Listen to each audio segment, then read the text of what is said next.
Caddis Maximus here, this time with a review of the Bonney USA 1/4 inch drive 12-point socket set.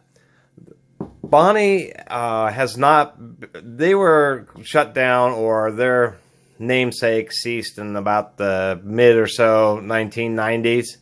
And then obviously for several years, even a decade afterwards, there was all the old stock that was being sold. They were actually one of the a lot of tool companies started at the beginning of the 20th century, you know, from the late 1800s to the early 1900s. Bonney was a little late in the late 20s, 1930s, but chrome vanadium was already out. And so one of the big deals is they may not have been the first company to use chrome vanadium, but they really advertised loudly about it. And they also had some other proprietary alloys like Snap-on and all these other manufacturers have. But they were doing it during the Great Depression and before World War II. And but they ended up being bought by Cooper and Crescent, which is a part of just a huge conglomerate. And in the 90s, they shut them down. And actually, I found out that Armstrong Tools is the same thing is happening. Their operations are being wound down, and pretty soon there won't be any more Armstrong Tools. So let's take a close look. I believe these are some of the last ones made, the ones in the 90s, because they're really beautiful and they have a lot of the modern touches. And actually, compared to a lot of sockets, I'm surprised. They may have known that they were going out of business, and rather than going cheap, they decide, well, we're just going to make some really nice stuff that's going to last. And actually, at the time I post this video, there's a set on eBay, these very sockets in their little blue tray.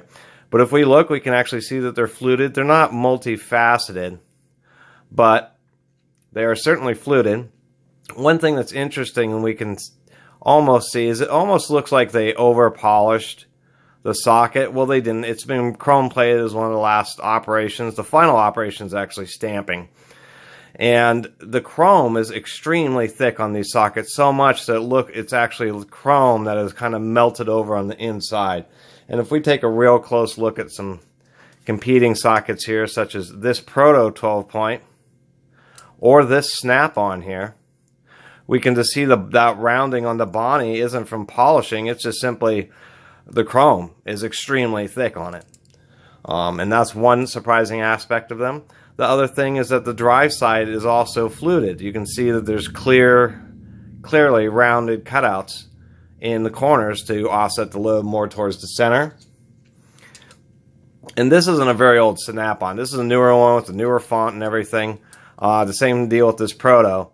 And, you know, still, Proto and Snap-on, they just don't bother to flute the drive ends. So that was nice to see from the Bonney.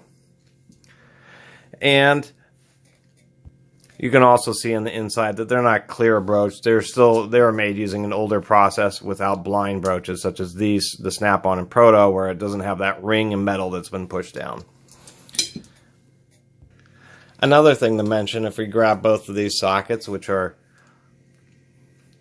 13 millimeters, the Bonney is maybe a little bit taller than the Proto. But what's interesting is the Proto is rounded on the back and doesn't sit totally flat where the Bonney is. The other thing is that the Bonneys are just a little bit thicker, and I found that to be with all the sockets. If we go ahead and compare a Bonney against a Snap or the Mastercraft Pro, it's significantly shorter than the Mastercraft Pro. And even though the Mastercraft, this is a 5/16 and this is an 8 millimeter, they're almost exactly the same size. And you can just see the Mastercraft has good chrome on it, but it just isn't, you know, caked on there like ice cream, because it sat in the chrome bin for twice as long as what most other manufacturers do.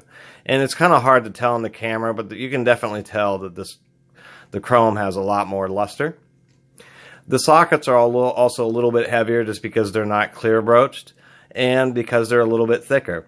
This socket has a slight taper on the 8 millimeter, and even though with that taper, it's a little bit bigger diameter than the Mastercraft Pro.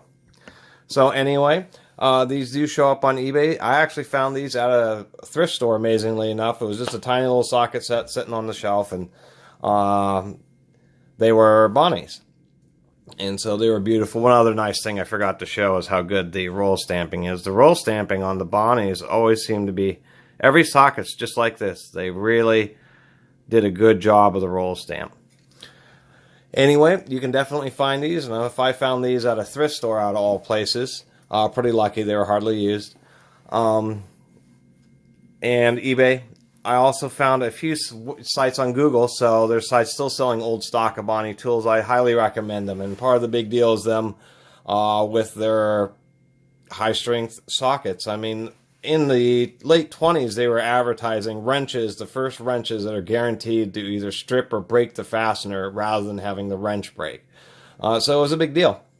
Anyway, once again, thanks for watching. Please subscribe. Catus Maximus out.